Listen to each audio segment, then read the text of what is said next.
मी प्राध्यापक doctor advocate Ramesh पिसे,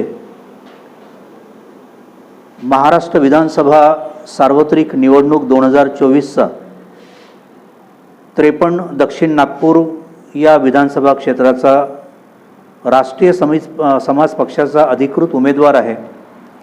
राष्ट्रीय संयुक्त मोर्चा भारत, ओबीसी जनमोर्चा, ओबीसी बहुजन पार्टीत, मायनॉरिटीज डेमोक्रेटिक पार्टी, राष्ट्रीय ओबीसी बहुजन मोर्चा, राष्ट्रीय तेली समाज महासंघ आणि विविध समविचारी पक्ष व संघटना यांचं मला समर्थन आहे। 2024ची महाराष्ट्राची जी सार्वत्रिक निवडणूक आहे ही केवळ महाराष्ट्राला नव्हे तर भारताला एक वेगळं वैचारिक दिशा देणारी ही निवडणूक आहे। कारण सध्या केंद्रामधलं जे काही सरकार आहेत, जे आत्ताच 18व्या लोकसभेच्या 2024च्या निवडणुकीनंतर सत्तेत आलं, बऱ्याच लोकांना असं वाटलं होतं की 400 पारचा त्यांचा नारा अंगलट आलात आणि हे सत्तेत येणार नाहीत। परंतु जेवढे प्रयत्न संविधानवादी लोकांचे व्हायला पाहिजे होते त्या पद्धतीने ते झाले नाहीत किंवा काही बऱ्याचशा त्याच्यामध्ये उणिवा राहिल्या असतील। पण एक गोष्ट झाली की 400 पारचा नारा त्यांचा यशस्वी झाला नाही आणि बऱ्याच वर्षानंतर भारतामध्ये विश्वरत्न डॉक्टर बाबासाहेब आंबेडकरांनी जे भीती दर्शवली होती की या देशामध्ये एक सत्ता पक्ष असावा आणि तेवढाच ताकदवर विपक्षही असला पाहिजेत, जो मागल्या 10-15 वर्षामध्ये नसल्यासारखा होता, तर तो विपक्ष तयार झाला। परंतु तो विपक्ष जरी तयार झाला तरी ज्या ताकदीने या विपक्ष पक्षाला किंवा या ज्याला आपण इंडिया आघाडी म्हणतो, या इंडिया आघाडीला लोकांनी भरभरून सहकार्य केलं, व्हॉलेंटरीली केलं। परंतु त्यांच्याकडनं पाहिजे तसे प्रयत्न आरक्षणाच्या मुद्द्याला धरून, जातनिहाय जनगणनेच्या मुद्द्याला धरून, रोजगाराच्या मुद्द्याला धरून, महिला सशक्तीकरणाच्या मुद्द्याला धरून, छोट्या राज्यांच्या निर्मितीत, खास करून विदर्भासह छोट्या राज्यांची निर्मिती आणि लोकांना सगळ्या ज्या काही फुकट वाटण्याच्या गोष्टी आहेत त्याच्यापासून आपण काहीतरी वेगळं लोकांना द्यावं, लोकांच्या हाताला रोजगार द्यावा, या ज्या अपेक्षा होत्या, किंवा शासन असेल, प्रशासन असेल, न्यायव्यवस्था असेल आणि जे काही सहकारी आणि खाजगी क्षेत्र आहेत त्याच्यामध्ये आरक्षण निर्माण झालं पाहिजेत, या ज्या काही रास्त अपेक्षा होत्या त्या रास्त अपेक्षेवर विरोधी पक्ष जेवढ्या ताकदीने बोलायला पाहिजे होतात तेवढा बोलत नाहीत। आता बोलायला लागले आहेत, परंतु बोलताना त्यांच्या कृतीमध्ये मात्र ते जाणवत नाहीत, याची खंत आहे। मी किंवा आम्ही हे सगळे संविधानप्रेमी माणसं आहोत। शिवरायांच्या, फुले शाहू आंबेडकरांच्या, मान्यवर कांशीराम साहेबांच्या विचारावर चालणारी आम्ही मंडळी आहोत। आम्ही मुद्द्याशी आणि विचारांशी कधी फारकत करत नाही। कधी कधी असं होऊन जातं की मग त्या दगडापेक्षा वीट मऊ या नादामध्ये मग दगडही आमच्याच डोक्यावर येऊन पडतो, वीटही आमच्याच डोक्यात लोक घालतात आणि जखमी आम्हीच होतो। जे लोकसभेला झालं तेच नॅरेटिव्ह आमची काही मंडळी आता या विधानसभेमध्ये पण तसाच नॅरेटिव्ह पसरवून राहिली आहेत। अर्थात ती बाब जरी काळाची गरज असली तरी या सगळ्यांमध्ये महत्त्वाची बाब ही आहे की देशातला सत्ता पक्ष आणि देशातला विपक्ष हे आलटून पालटून सत्तेमध्ये येत राहतात। कधी इंडिया आघाडीला ते पुढे येऊ देतात, कधी मग ते जे काही इंडिया आघाडी आहेत त्याला पुढे आणतात। परंतु विश्वरत्न डॉक्टर बाबासाहेब आंबेडकरांच्या विचारांची जी मंडळी आहेत आणि विचारांचे जे पक्ष आहेत त्यांना मात्र हे दोन्ही पक्ष पद्धतशीरपणाने मागे ढकलून राहिले आहेत। आणि मग केंद्रातलं NDAचं सरकार असो किंवा विपक्ष इंडिया आघाडी असो किंवा महाराष्ट्रामधलं महायुतीचं सरकार असो किंवा विपक्षामधलं महाआघाडीचं सरकार असो, यांनी पद्धतशीरपणाने एक प्लॅन केलेला आहे की कुठल्याही परिस्थितीमध्ये आंबेडकरी विचारांचे पक्ष हे पुढे येता कामा नयेत त्यांना मॅनेज करायचं, त्यांच्या माणसांची खरेदी विक्री करायची, त्यांच्यात फूट पाडायची आणि ज्यांनी ही पद्धतशीरपणाने फूट पाडलीत तेच आता बोंब मारून राहिले आहेत की आमच्या घरात फूट पडलीत. शेवटी निसर्गाचा नियम आहे, जे पेराल तेच उगवतं. यांना कुठल्याही परिस्थितीमध्ये कांशीराम साहेबांचे विचार, बाबासाहेबांचे विचार, शिवरायांचे विचार, महात्मा फुलेंचे विचार, शाहू महाराजांचे विचार आणि त्यांच्या कृतीचं आचरण हे त्यांच्या जवळपासही फटकत नाही. मी ओबीसी प्रवर्गाला बिलॉंग करतो. ओबीसी आणि बहुजन समाजामध्ये, सर्वजन समाजामध्ये माझा वावर आहे. मागच्याही विधानसभेच्या निवडणुकीमध्ये मी दक्षिण नागपूरमधून लढलो होतो, 3ऱ्या नंबरवर होतो.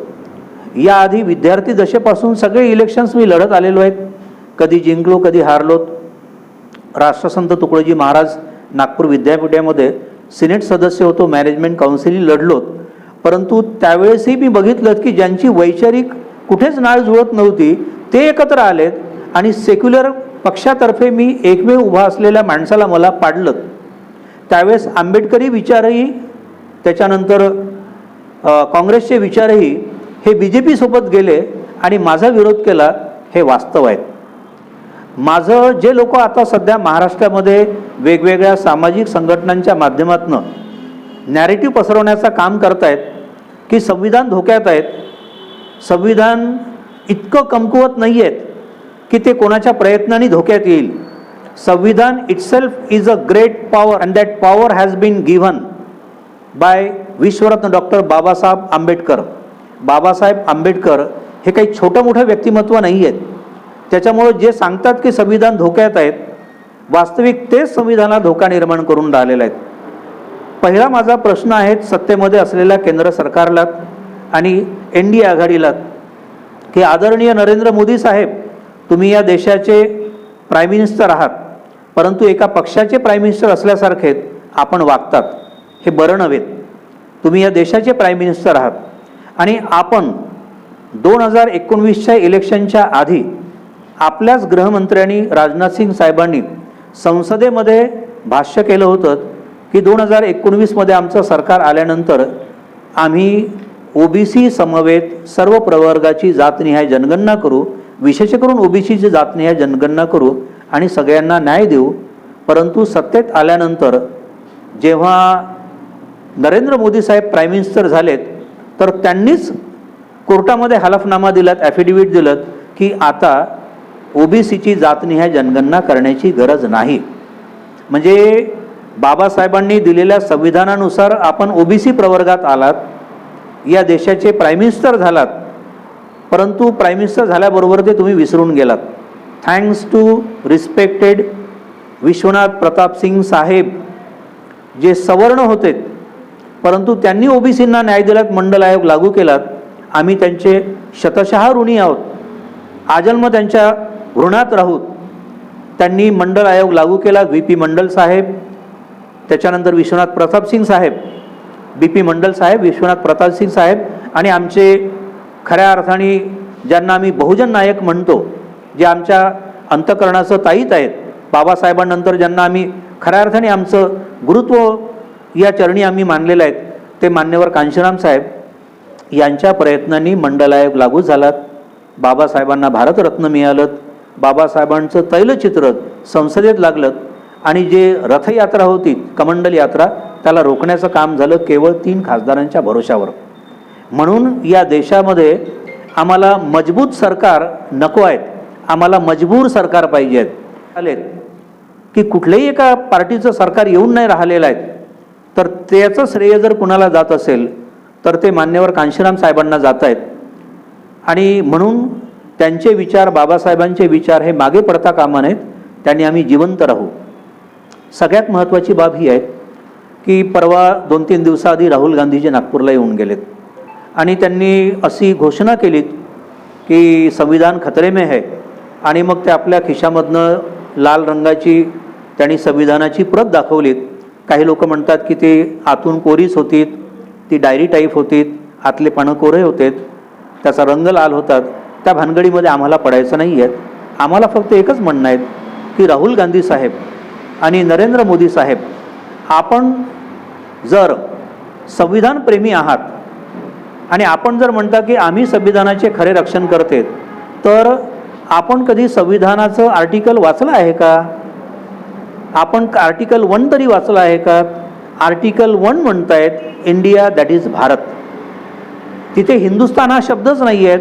आमचे लाडले राहुल गांधीजी, मी त्यांच्या त्या ऊर्जेला, त्यांच्या त्या स्पिरिटला सॅल्यूट करतो. ते आमचं उद्याचं आशास्थान आहेत. परंतु एवढी जबाबदार व्यक्ती कधीच भारत हा शब्द वापरत नाहीत, हिंदुस्थानच म्हणतात. हा शब्द आला कुठून? Is it not violation of constitution? It is a violation of constitution. You are against constitution. तीच गोष्ट नरेंद्र मोदी साहेबांची आहे की तुम्ही या देशाचे प्राईम मिनिस्टर आहात, तुम्ही संविधानाला डोक्यावर घेतात, संसदेसमोर नतमस्तक होतात, तथागतांना आणि गांधींना आपलं वैचारिक दैवत मानतात, बाबासाहेब आंबेडकरांचं नाव घेतात, परंतु आपणही आर्टिकल 1 मध्ये पहिलं सेंटेन्स आहे इंडिया दॅट इज भारत. आपल्याही मुखातनं कधी तो शब्द निघत नाहीत. तुम्हाला नेमकं करायचं काय, म्हणायचं काय? आमचं म्हणणं आहे की तुम्ही खऱ्या अर्थाने संविधानवादी असाल तर पहिले या देशामध्ये ओबीसी प्रवर्गासमवेत सर्व प्रवर्गाची जातनीय जनगणना करा.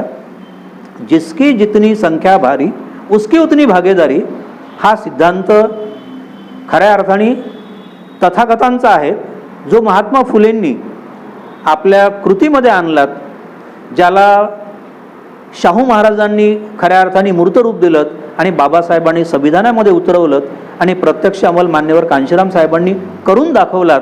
होऊ शकत आहे हे त्यांनी सिद्ध करून दाखवलं. आज आमच्या आंबेडकरवाद्यांना आणि कांशीरामवाद्यांना असं का वाटतं की हे होऊ शकत नाहीत आणि आम्ही म्हणतो की चलो काँग्रेस की ओर, चलो बीजेपी की ओर, चलो संविधान की ओर, चलो फुले शाहू आंबेडकर विचारों की ओर, कांशीराम विचारों की ओर. हे आम्ही का विसरून गेलो? तुम्हाला आज बरं वाटतं, परंतु उद्या हे सत्तेत आल्यानंतर एक लात बीजेपी मारणार आहेत आणि दुसरी लात काँग्रेस मारणार आहेत. आमचा फुटबॉलच होणार आहेत. परंतु आम्ही फुटबॉल न होता आम्ही प्लेयर्स व्हावं आणि या दोघांनाही फुटबॉल करावं, ही आमची रणनीती आहे. मी ज्या पक्षाचं तिकीट घेतलेलं आहे त्या पक्षाचा मी आधी विदर्भ प्रदेश अध्यक्ष होता. आता एक जबाबदार पदाधिकारी केंद्राच्या अखत्यारीमध्ये काही माझ्या लोकांनी मला सांगितलं की तुम्हाला ही जबाबदारी घ्यायची आहे. मी त्यांच्या आदेशांचं पालन करून विदर्भामध्ये जवळपास 8 ते 10 कॅन्डिडेट स्वतःहून मी दिलेले आहेत. हे माझं कॉन्ट्रीब्युशन आहे. आणि म्हणून ज्या आमच्या राष्ट्रीय समाज पक्षाचे राष्ट्रीय अध्यक्ष आदरणीय माजी मंत्री महादेवराव जानकर साहेब, हे मुळात कांशीरामजीच्या विचारांनी प्रभावित झालेली मंडळी त्या काळामध्ये तरुणाईमध्ये, आणि त्यांनी जेव्हा बघितलं, अनुभवातनं शिकलं त्यांनी या लोकसभेच्या आणि मागच्याही, की जे त्यांना आश्वासनं देत होते पद्धतशीरपणाने सगळ्या ओबीसीच्या माणसांना पाडण्याचं काम करण्यात आलं. मग जानकर साहेब पडलेत, मुंडेताई पडल्यात, किंवा त्याच्यानंतर रामदास तडस पडलेत. ही सगळी माणसं पद्धतशीरपणाने ओबीसीची लिडरशिप खतम करण्याचं काम काँग्रेसही करतं आणि बीजेपी करतं. आमचं म्हणणं आहे की ओबीसीची जातनिहाय जनगणना करा आणि जर तुम्हाला संविधान प्रिय आहेत तर मग 60% जर ओबीसी आहेत तर तुम्ही 60% ओबीसींना तिकिटा का देत नाहीत? त्यातल्या त्यात सगळ्या वेगवेगळ्या जातीच्या लोकांना तिकिटा का देत नाहीत? ओबीसी म्हणजे केवळ एक जात नव्हे. ओबीसी म्हणजे केवळ एक विशिष्ट जी काही परंपरागत घराणेशाही आहेत आणि जे सरंजामदार आणि जे प्रचलित प्रस्थापित घराणे आहेत तेच म्हणजे काही ओबीसी नाही आहेत. खऱ्या ओबीसींना आपण तिकिटं देतच नाहीत. काँग्रेसचं तर उदाहरण आम्ही खास करून देतो आहे की लोकसभेमध्ये जे निवडून आलेली माणसं आहेत, कुठल्याही पक्षाकडून आलेली बघा, 48 पैकी जर 10 रिझर्व्ह सीट सोडल्यात तर जे 38 निवडून आलेत त्यातले 26 हे केवळ मराठी आहेत. आणि विदर्भातनं जे 7 निवडून आलेत, 3 रिझर्व्ह जर सोडल्यात 10 पैकी, तर 7च्या 7 कुणबी आहेत. तुम्हाला इतर समाज दिसत नाही का? इतर जाती दिसत नाही का? हा कुठला संविधानाचा हे झाला? म्हणजे तुम्हाला लोहार दिसत नाही, सुतार दिसत नाहीत, दुसरा कुठला खाती दिसत नाहीत, सोनार दिसत नाहीत, तेली दिसत नाहीत, माळी दिसत नाहीत, धनगर दिसत नाहीत. हे ओबीसी नाही आहेत का? हे आमचं म्हणणं आहे. काय करतात? म्हणून आमचा एक नारा आहे आणि तो अतिशय महत्त्वाचा आहे. आमचा एक नारा मी तुम्हाला सांगतोय, प्रस्थापितों की जनसेवा तो बहाना है, प्रस्थापितों की जनसेवा तो बहाना है, असल में उन्हें परिवार चलाना है. काँग्रेस, बीजेपी, शिवसेना, ठाकरे, शिवसेना अब, ठाकरे अब क, राष्ट्रवादी अब, काँग्रेसचे वेगवेगळे गुट, बीजेपीचे वेगवेगळे गुट, हे सगळे मिळून फक्त आमच्या घरात सत्ता राहिली पाहिजेत, आमचेच पोरंबाळं, आमच्याच सुना, आमचेच जावई, आमचेच नातवंड सत्तेत असले पाहिजे, याच्या पलीकडे यांचा दुसरा कार्यक्रम नाही. थोडंसं व्यथित होऊन म्हणतोय की चांगल्या माणसाची कदर करणं जे लोकशाहीमध्ये अभिप्रेत आहेत, चांगल्या माणसांना निवडून देणं अभिप्रेत आहेत, चांगलं कॅन्डिडेचर आपण निवडणं. आम्ही आमच्या घरच्या कुठल्या एखाद्या प्रसंगाला आमच्या मुलीचं जर समजायला लग्न करायचं असेल, मुलाचं लग्न करायचं असेल, तर आम्ही चांगल्या घरची मुलगी, चांगल्या घरचा पोरगा पाहतो. केवळ पैसा नाही पाहत, त्यांनी पैसा आणला कुठून, त्यांचा स्रोत कसा आहे, तो भ्रष्टाचारी तर नाही आहे, तो ब्लॅकचा मनी तर नाही करत, हे आम्ही पाहतो, निवडून देतो. तर चुकीची माणसं निवडून आल्यानंतर, भ्रष्टाचारी माणसं निवडून आल्यानंतर पहिले ते वसुली करणारच आहेत. रमेश पिसे पेन्शनर माणूस आहेत. अख्खी पेन्शन पूर्ण या सामाजिक कार्यामध्ये मागल्या 6 वर्षापासून मी लावून ओबीसीचे कार्यक्रम, बहुजनांचे कार्यक्रम, गल्लीपासून दिल्लीपर्यंत, मुंबईपर्यंत तुम्हाला माहीत आहेत की मग ते अधिवेशनं असेल आरक्षणाचे, किंवा यात्रा काढणं असेल, ओबीसीसाठी लढणं असेल, बहुजनांसाठी लढणं असेल, परंतु दुर्दैवाने लोक साथ देत नाहीत, याचं वाईट वाटतं. आणि मग असं हताश होऊन म्हणावं लागतं की जाऊ द्यात, पुन्हा जर यांना जुने दिवस जर हवे असेल तर मग पुन्हा एकदा अनुभव घेऊ द्यात, ठोकर खाऊ द्यात. पुन्हा जेव्हा आमच्या तोंडाला गाडगं आणि मागे पाठीला जेव्हा झाडू लागेल, तर ते दिवस आम्हाला स्वतःहून जर आणायचे असेल तर त्याला कोणी रोखू शकत नाही. आमचा जाहीरनामा आहे आणि मी माझं एक अभिवचन दिलेलं आहे की जर मला लोकांनी निवडून दिलं, माझा लोकांच्या चांगुलपणावर विश्वास आहे, या जगात चांगली माणसं आहेत, चांगले मतदार आहेत, त्यांनी मोहित होऊ नयेत, भ्रमित होऊ नयेत, खोट्या प्रलोभनाला बळी पडू नयेत. कोणी 1500 देतं लाडक्या बहिणींना, कोणी 2100 देतं, आता 3000 देतं. जे कालपर्यंत बोंबलेत होते ते आता 3000 देतो म्हणतात. देणार कुठून? आम्ही असं काही कुठलं खोटं आश्वासन देणार नाहीत. पण रमेश पिसे एक आश्वासन देतोय की रमेश पिसे निवडून आल्यानंतर, आमदार झाल्यानंतर आमदारकीचं कुठलंही वेतन, कुठलाही भत्ता आणि कुठलीही पेन्शन स्वीकारणार नाही. आमचं काही देणं लागतं, घेणंच लागत नाही. जर आम्हाला जनसेवाच करायची आहे तर मला माझी शासनाने दिलेली पेन्शन पुरेशी आहेत, मला दुसरी त्या पेन्शनची आणि त्या भत्त्याची काही गरज नाही आहे. हे सगळ्या उभ्या असलेल्या कॅन्डिडेटनी पहिले सांगावं की आम्ही लाडक्या भावाला, लाडक्या बहिणीला फुकट पैसे देण्यापेक्षा त्यांच्या हाताला रोजगार द्या. ते राष्ट्रशक्ती आहेत, त्याचा उपयोग करा, महिलांना सशक्त करा. मणिपूरमध्ये आमच्या महिलांची विवस्त्र धिंड काढल्या जातं. हे महिला सशक्तीकरण नव्हे. त्यांना पायावर उभं करा, त्यांना झाशीची राणी बनवा, त्यांना रणरागिणी बनवा, त्यांना अहिल्याबाई बनवा, त्यांना जिजाऊ बनवा, त्यांना फातिमा बनवा, त्यांना सावित्री बनवा, तर काही आम्ही समजू. तर काय आमचा जाहीरनामा मी थोडक्यामध्ये आपल्याला सांगतोय की ओबीसीच्या समवेत सर्व प्रवर्गाची जातनी ह्या जनगणना झाली पाहिजे. संख्येच्या प्रमाणात त्यांना प्रतिनिधित्व मिळावं. वेगळ्या विदर्भासह छोट्या राज्यांची निर्मिती काळाची गरज आहे. कोणी त्याला विरोध करता कामा नये, ही काळाची गरज आहे, संविधानाची ती गरज आहे. आणि सक्षम भारत निर्माण करण्यासाठी सुखी छोटा परिवार सुखी परिवार आहे, तर छोटी राज्य सुखी राज्य ही संकल्पना का आम्ही अंमलात आणत नाहीत. त्यानंतर गुणवत्तापूर्ण शिक्षण, सगळ्यांना समान शिक्षा मिळाली पाहिजे. सुदृढ कुटुंब समृद्ध राज्य, सामाजिक समता समृद्ध राज्य, संपन्न शेतकरी समृद्ध राज्य. प्रत्येक शेतकऱ्याला ते बियाणं रोजतापासून तर त्याचं पीक निघेपर्यंत त्याला मदत मिळाली पाहिजे. आणि तो वयाची 60 वर्ष झाल्यानंतर त्याला पेन्शनही मिळाली पाहिजे. आणि ते पेन्शन देण्याचं काम शासनाने करावं, कारण तेही आमच्या देशाची धरोहर आहेत. किंबहुना तेच खरे आमचे आश्रयदाते आहेत.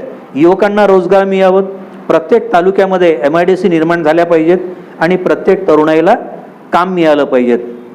त्याच्यानंतर सक्षम महिला, समृद्ध राज्य. महिलांना आम्ही रोजगार दिले पाहिजेत, नोकऱ्या दिले पाहिजेत, स्वतःच्या पायावर उभं केलं पाहिजेत. सर्वजण सुखाय समृद्ध राज्य.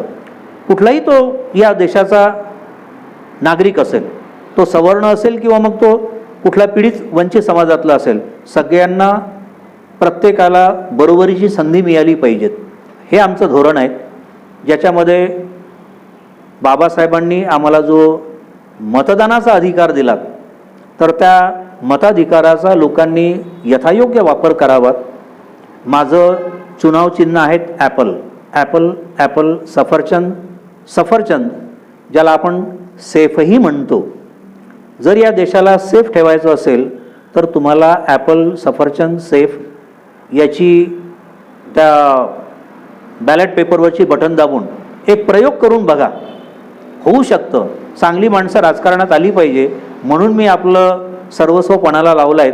लोकांना हात जोडून विनंती करतो आहे की माझ्यासाठी नव्हे, आपल्या स्वतःच्या सुरक्षेसाठी आपण मला एक संधी द्यावीत. जर मी आपल्या अपेक्षेला पूर्ण ठरू शकलो नाही तर पुन्हा मात्र आपण निश्चित माझा समाचार घ्यावा. परंतु यावेळेस कुठल्याही आमिषाला बळी न पडता, सत्तारूढ पक्षांच्या नादी न लागतात. त्यांनी खूप सेवा केलीत, आम्ही आता सेवा करण्यासाठी आतुर आहोत.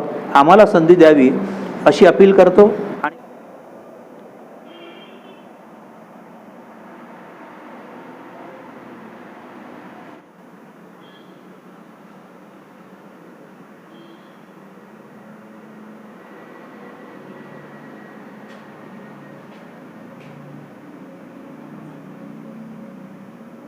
हा आमच्या राष्ट्रीय समाज पक्षासोबतच ज्या काही समविचारी पक्ष आणि संघटना आहेत त्यांचा जाहीरनामा आहे.